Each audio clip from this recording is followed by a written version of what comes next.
Guys দেখছো আমার ছেলে কান্না করছে। আমরা গেছিলাম এখন সরস্বতী পুজোর অঞ্জলি দিতে। তো আজকে হচ্ছে সরস্বতী পুজো, তো অঞ্জলি দিয়ে জাস্ট আসলাম। আর ওর কান্না করার রিজনটা শুনলে হয়তো তোমরা আমার মতোও হাসবে।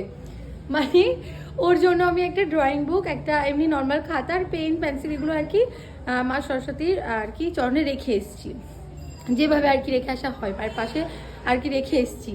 তো ও বাড়ি আসার পর ওর ইয়াদ এসছে যে ওগুলো মামা রেখে চলে এসছে। আমি বলছি না, ওটা ঠাকুরকে দিয়ে এসছো। বলছি কেন দিয়ে এসছো তুমি ঠাকুরকে? দিয়ে কান্না শুরু করেছে।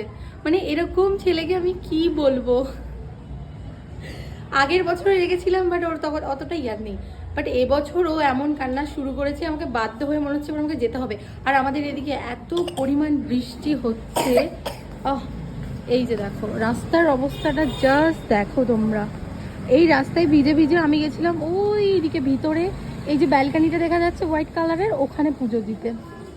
মানে ভাবা যায় এত বৃষ্টির মধ্যে আমি ওখানে গেছিলাম আর এই কাদার মধ্যে। তো আমার বান্ধবীরা যেহেতু ওইদিকে থাকে, এজন্য একটু আমার হেল্প হয়ে গেছিলো।